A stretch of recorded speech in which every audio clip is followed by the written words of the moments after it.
सरोकार। नमस्कार, मैं हूं मयूरी श्रीवास्तव। आप देख रहे हैं प्राइम टीवी। रुक करते हैं खबरों की ओर। सीएम योगी आदित्यनाथ आज बाराबंकी गोंडा के दौरे पर रहेंगे। सीएम दोपहर 2:20 पर बाराबंकी के लालपुर करौता मैदान पहुंचेंगे। वह बाढ़ प्रभावित इलाकों का दौरा करने के अलावा राहत और बचाव के कामों की सुरक्षा भी करेंगे।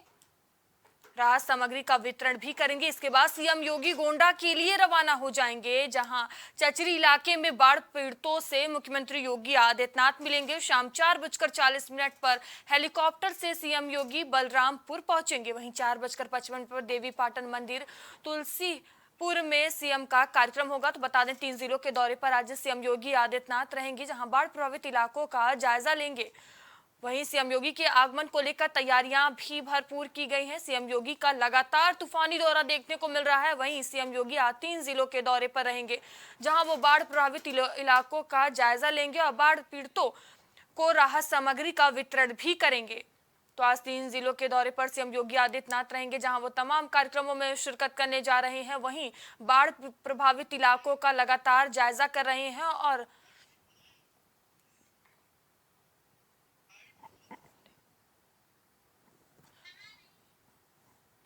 और इस खबर पर हमारे सहयोगी विवेक हमसे जुड़ चुके हैं। विवेक, देखिए, सीएम योगी लगातार तूफानी दौरा करते नजर आ रहे हैं। वहीं आज 3 जिलों के दौरे पर रहेंगे। क्या कुछ उनके कार्यक्रम होने वाले हैं? क्या कुछ शेड्यूल पूरा?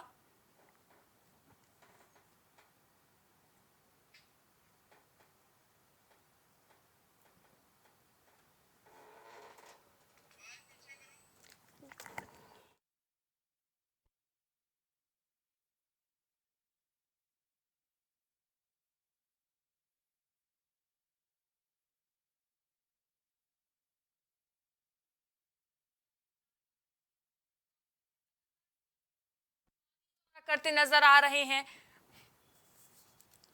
जहां वो आज तमाम कार्यक्रमों में भी हिस्सा लेने जा रहे हैं। और इस खबर पर हमारे सहयोगी विवेक हमसे जुड़ चुके हैं। विवेक, देखिए, सीएम योगी आदित्यनाथ लगातार तूफानी दौरा कर रहे हैं। वहीं आज एक बार फिर से वो 3 जिलों के दौरे पर रहेंगे। क्या कुछ उनका पूरा शेड्यूल रहने वाला है?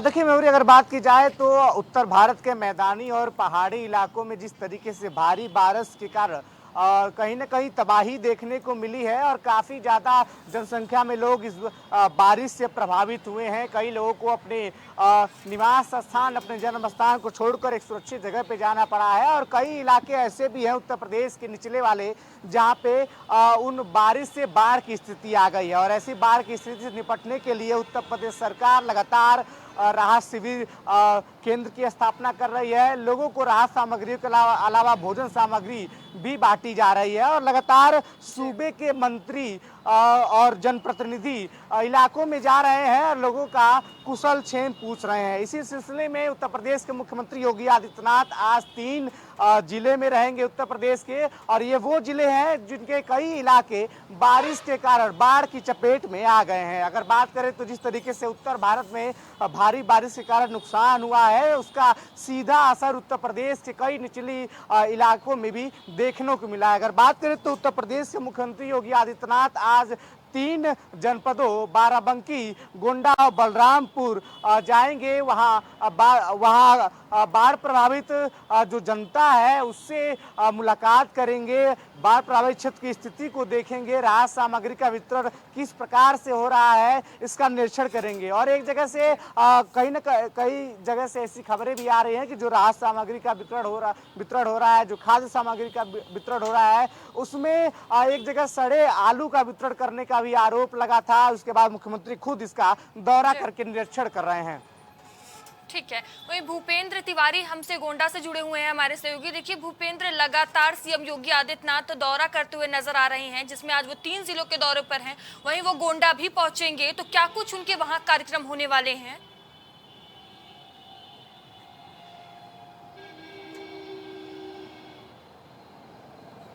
जो उनका हेलीपैड पाल्हापुर में बनाया गया है, चचरी के निकट, ये चचरी में पाल्हापुर लग रहा है, जहाँ पे उनका हेलीकॉप्टर लगभग 3:30 बजे उतरेगा।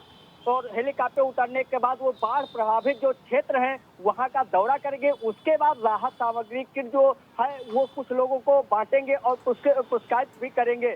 जैसा कि आपको बता दें कि पिछले कई सालों पहले ये जो नकहरा रिंग बंधा है वो कट गया था, जिसको लेकर अब जो नया बांध बंधा हुआ है, कुछ लोग ऐसे हैं जो बाढ़ के जद में आ रहे हैं, जो बंधे के अंदर गांव पड़े हुए हैं, वो बाढ़ के काफी जद में आ रहे हैं। लगभग हजारों की संख्या में जो जनसंख्या है नकहरा की, वो काफी परेशानी रहती है। उनका लोगों का ये भी कहना होता है कि अगर वो जो पुराना वाला रिंग बांध होता वो अगर सही हो जाता तो शायद 1000 की जनसंख्या आज बाढ़ प्रभावित क्षेत्रों से परेशान है, वो शायद नहीं परेशान होती। वहीं सूबे के मुखिया योगी आदित्यनाथ आज गोंडा दौरे पर रहेंगे और यहाँ उनका हेलीकॉप्टर लगभग 3:30 बजे लैंड करेगा। उसके बाद यहाँ से लगभग 50 मिनट का कार्यक्रम है, वो अपना कार्यक्रम करेंगे, बाढ़ प्रभावित क्षेत्रों का दौरा करेंगे और जो राहत सामग्री किट है उसको भी वितरण करेंगे।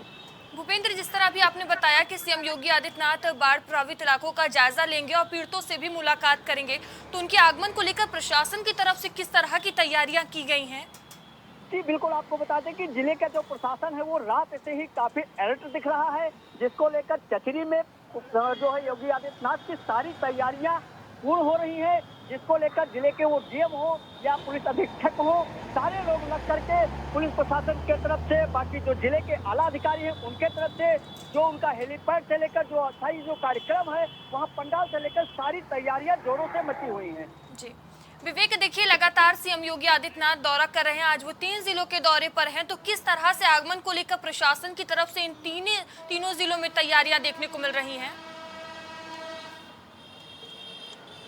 देखिए, अगर बात की जाए तो बाढ़ प्रभावित जो 3 जिले हैं वहाँ मुख्यमंत्री दौरा करने वाले हैं और तमाम राहत कार्य जो सरकार के द्वारा किए जा रहे हैं वो जमीनी हकीकत उनकी क्या है उसका निरीक्षण करेंगे। जैसा कि मैंने आपको पहले ही बताया कि एक जगह ऐसा भी आरोप लगा था कि सड़े आलू जो है वह खाद्य सामग्री के रूप में बेचे जा रहे हैं। इसके बाद मुख्यमंत्री इस दौरे से ये तमाम चीज़ों को सुनिश्चित करेंगे कि राहत सामग्रियों का वितरण जो है वो सही जगह हो रहा है या नहीं हो रहा है। जो राहत शिविर लगाए गए हैं वहाँ पे जनता के लिए क्या कुछ व्यवस्थाएं की गई हैं और क्या कुछ व्यवस्थाओं को दुरुस्त किया गया है और स्वास्थ्य के लिए वहाँ पे किस तरीके से दवाइयाँ या डॉक्टरों की टीम जो है वो पहुंची हुई है। इसी सिलसिले में 3 जिलों के दौरे पर है और वहाँ पे अगर बात करें जिस प्रकार से जिलाधिकारी से लेके पूरा प्रशासन अलर्ट है और जहाँ जहाँ भी मुख्यमंत्री दौरा करेंगे वहाँ जिलाधिकारी ने तमाम चीज़ों के माध्यम से सतर्कता बनाई हुई है और मौके पर जो चीज़ें हैं उनको दुरुस्त किया हुआ है। मयूरी,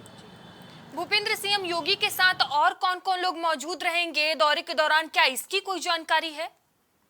जी बिल्कुल, अभी तक तो जो जानकारी निकल कर सामने आई है वो सीएम योगी आदित्यनाथ तो आएंगे ही आएंगी, साथ ही जो क्षेत्रीय विधायक हैं वो भी तो मौजूद रहेंगे। सांसद का अभी कोई पता नहीं चला है, जो कैसरगंज लोकसभा सांसद हैं ब्रजभूषण शरण सिंह, उनका अभी तक कोई पता नहीं, क्योंकि योगी आदित्यनाथ का जो भी कोई कार्यक्रम गोंडा में होता है तो वही सांसद कैसरगंज नहीं मौजूद रहते हैं। पिछले कार्यक्रम में जब योगी आदित्यनाथ ने पिछला बाढ़ का निरीक्षण किया था तब भी वो नहीं आते, लेकिन गोंडा सदर विधायक उनके कैसरगंज सांसद के बेटे प्रतीक भूषण सिंह मौजूद रहे।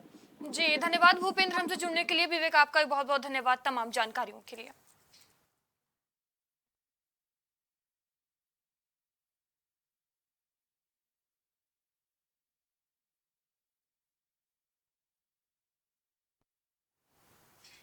उत्तर प्रदेश में घोसी उपचुनाव रोचक मोड़ पर पहुंच गया है। पक्ष और विपक्ष दोनों तरफ से घंघोर कन्वेंसिंग हो रही है। बीजेपी की ओर से स्वयं मुख्यमंत्री योगी आदित्यनाथ अपने करीब 2 दर्जन मंत्रियों के साथ लगातार घोसी में नजर बनाए हुए हैं।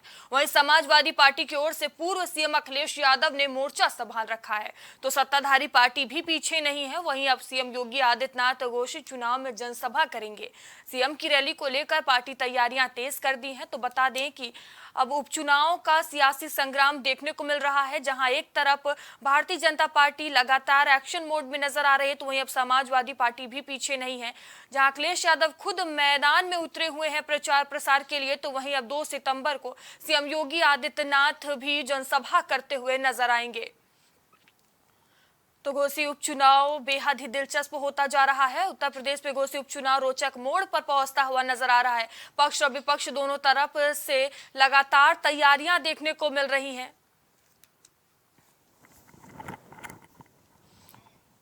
तो चुनाव को देखते हुए लगातार एक्शन मोड में नजर आ रही हैं पार्टियां। उपचुनाव को देखते हुए सभी तैयारियों में लगी हुई हैं, जहां कल पूर्व मुख्यमंत्री अखिलेश यादव ने जमकर जनसभा किया और भारतीय जनता पार्टी को जमकर घेरा था। वहीं अब सीएम योगी आदित्यनाथ पूरी तैयारी से नजर आ रहे हैं। वो 2 सितंबर को घोसी के मैदान पर उतरेंगे और जनसभा को संबोधित करेंगे। इस खबर पर एक जानकारी के साथ हमारे सहयोगी विवेक हमसे जुड़ चुके हैं। विवेक, देखिए, उपचुनाव बेहद ही रोचक मोड़ पर पहुंचता हुआ नजर आ रहा है। जहां अखिलेश यादव जनसभा करते हुए कल नजर आए, वहीं अब जानकारी सामने आ रही है कि 2 सितंबर को सीएम योगी आदित्यनाथ तो घोसी पहुंचेंगे और चुनाव का प्रचार करेंगे। जी बिल्कुल मयूरी, अगर बात की जाए तो उत्तर प्रदेश के मुख्यमंत्री घोसी में होने वाले उपचुनाव के लिए आखिरी ललकार भारतीय जनता पार्टी की तरफ से करेंगे और 2 सितंबर को वो उपचुनाव में दारा सिंह चौहान के लिए जनता से अपील करते हुए नजर आएंगे। जिस तरीके से समाजवादी पार्टी और भारतीय जनता पार्टी लगातार घोसी उपचुनाव में अपनी सक्रियताओं को बढ़ा रही है और कल अखिलेश यादव ने भारतीय जनता पार्टी की डबल इंजन सरकार को घेरते हुए बिना नाम लिए पीएम और सीएम तक को कोर्ट का बिना नाम लिए पीएम और सीएम को झूठ बोलने वाले लोगों की श्रेणी में डाके रख दिया। उन्होंने कहा कि लाल किले के प्राचीर से झूठ बोला जाता है, लखनऊ से झूठ बोला जाता है, महंगाई बेरोजगारी जैसे तमाम मुद्दों पर सरकार को घेरा और दारा सिंह चौहान को धोखेबाज कहते हुए कहा कि यहाँ की जनता उन्हें इस बार उपचुनाव में सबक सिखाएगी। तो इस तरीके से इस उपचुनाव में जो भिड़ंत है जुबानी अब वो तेज हो चुकी है। दोनों ही पक्ष के नेता जो है एक दूसरे पे बड़े आरोप प्रत्यारोप लगा रहे हैं। यहाँ तक कि भारतीय जनता पार्टी के सहयोगी दल भी समाजवादी पार्टी पे लगातार हमलावर है। तो ऐसे में उपचुनाव काफी रोमांचक मोड़ पे खड़ा हुआ है। जो जाति समीकरण है वो कहीं ना कहीं पीडीए के फार्मूले पे फिट होता दिख रहा है, ऐसा अखिलेश यादव समझ रहे हैं। बात की जाए तो 4,25,000 वहाँ पे कुल वोट हैं, जिसमें सबसे ज्यादा मुस्लिम मतदाता हैं जो 85,000 वोट उनके आते हैं। ऐसे में समाजवादी पार्टी उसके बाद यादव बिरादरी का जो वोट है वो 70,000 है। तो यहाँ पे समाजवादी पार्टी कहीं ना कहीं लीड करती देखी जा रही है। लेकिन इन मुस्लिम वोटों की काट अगर देखा जाए तो भाजपा ने पसमंदा मुस्लिम का एक कार्ड खेला है। बात करें तो अल्पसंख्यक कल्याण राज्य मंत्री दानिश आजाद जो पसमंदा समाज से आते हैं वो खुद इस उपचुनाव में सक्रियता दिखा रहे हैं और पसमंदा मुसलमानों को अपनी तरफ करने का बीजेपी का जो पहले से जो प्लान चलता आ रहा है वो यहाँ पे काट हो सकती है सपा के पीडीए फार्मूले की। तो बेहद रोमांचक स्थिति में है उपचुनाव। अब देखने वाली बात होगी कि 5 सितंबर के बाद ऊँट जो है वो किस करोड़ बैठता है। फिलहाल मुख्यमंत्री योगी आदित्यनाथ उत्तर प्रदेश सरकार और केंद्र सरकार की तमाम उपलब्धियों को गिनाते हुए जनता को भारतीय जनता पार्टी की सरकार के विकास कार्यों को जनाते हुए अपील करेंगे कि वो दारा सिंह चौहान को वोट दे, भारतीय जनता पार्टी को वोट दे। तो विवेक, जिस तरह से लड़ाई रोमांचक होती नजर आ रही है और जिस तरह से महागठबंधन बना है विपक्षी दलों का, तो कहीं ना कहीं ये टेस्ट होगा। देखिए, अगर बात की जाए तो विपक्षी गठबंधन में जो दल है उसमें समाजवादी पार्टी एक ऐसा दल है जो घोसी या उत्तर प्रदेश में ज्यादा सक्रिय है। रालोद ने समर्थन किया है लेकिन रालोद की कोई सक्रियता वहां पे दिखाई नहीं दे रही है।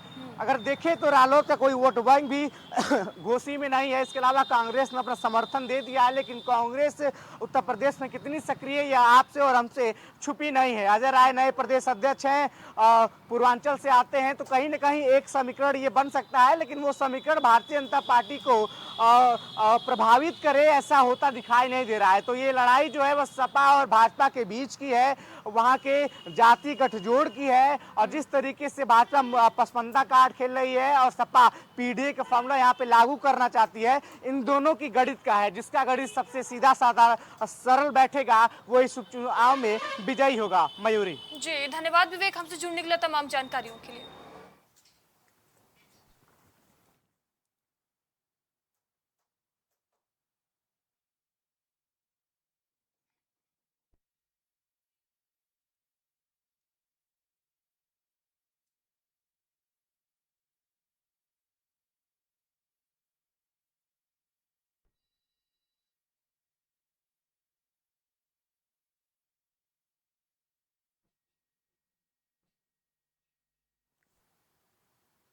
इस वक्त की बड़ी खबर सामने आ रही है, जहां हापुड़ में वकीलों पर लाठीचार्ज का विरोध हुआ है, जहां हाई कोर्ट बार एसोसिएशन के वकीलों की हड़ताल आज हुई है। तो ये बड़ी खबर आपको बता रहे हैं, जहां हापुड़ में वकीलों पर लाठीचार्ज का विरोध हुआ है। वकीलों की हड़ताल आज, वकील हड़ताल करेंगे, कार्य बहिष्कार होगा। तो बता दें कि हाई कोर्ट बार एसोसिएशन के वकीलों की हड़ताल, आज वकील कार्य बहिष्कार करेंगे, ये बड़ा ऐलान किया गया है। तो लाठीचार्ज का विरोध किया गया है, न्यायिक कामकाज पूरी तरह ठप रहेगा। हापुड़ में वकीलों पर लाठीचार्ज का विरोध किया गया है, जहां हापुड़ में वकीलों पर लाठीचार्ज का विरोध हुआ है। हाईकोर्ट बार एसोसिएशन के वकीलों की हड़ताल है, तो ये बड़ी खबर आपको बता रहे हैं, जहां आज वकील कार्य बहिष्कार करेंगे, ये बड़ा ऐलान कर दिया गया है। हापुड़ में वकीलों पर लाठीचार्ज का विरोध किया गया है, न्यायिक कामकाज पूरी तरह से ठप रहेगा। हापुड़ में वकीलों पर लाठीचार्ज का विरोध हुआ है, ये बड़ी खबर आपको बता रहे हैं। हाईकोर्ट बार एसोसिएशन के वकीलों की हड़ताल,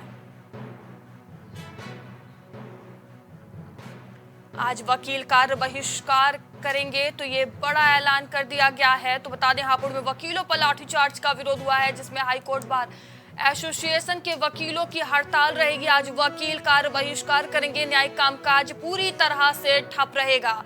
हापुड़ में वकीलों पर लाठीचार्ज का विरोध किया गया है, हाईकोर्ट बार एसोसिएशन के वकीलों की हड़ताल रहेगी। आज वकील कार्य बहिष्कार करेंगे, ये बड़ा ऐलान कर दिया गया है।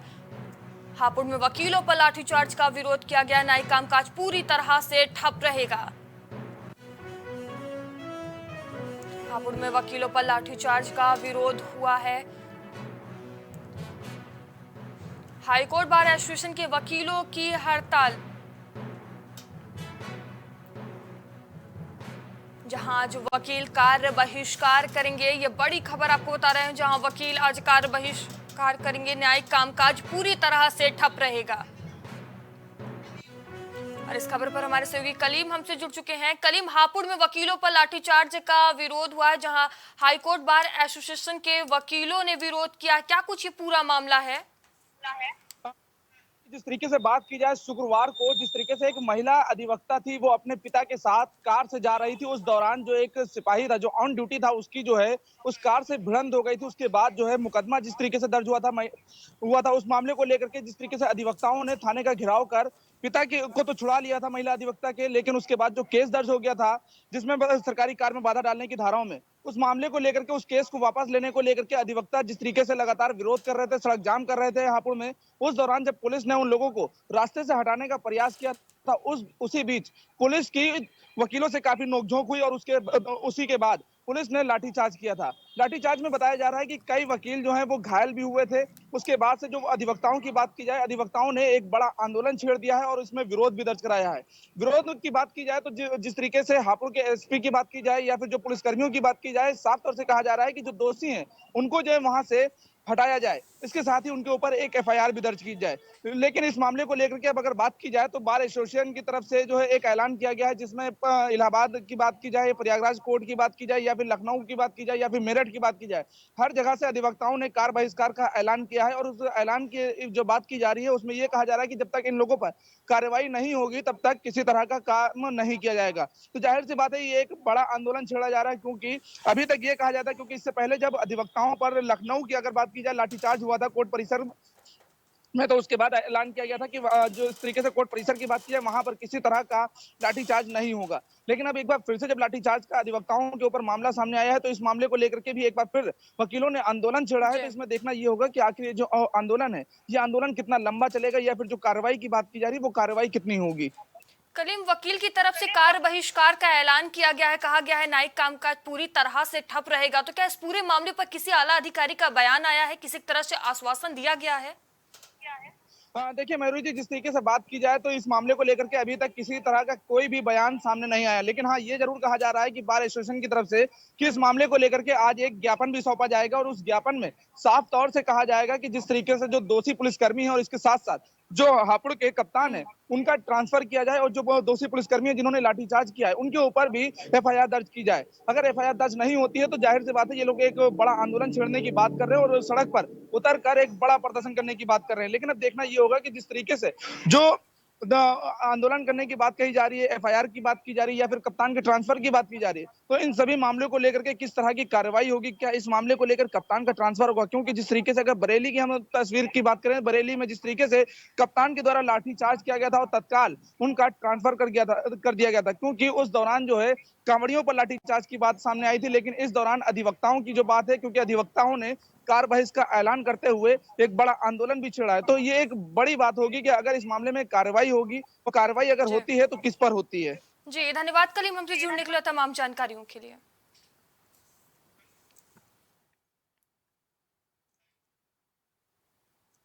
अभी के लिए इतना ही, आगे आपसे फिर होगी मुलाकात, तब तक के लिए बने रहिए प्राइम टीवी के साथ। नमस्कार। कुछ भाव पुष्प। आप देख रहे हैं प्राइम टीवी, सच साहस सरोकार।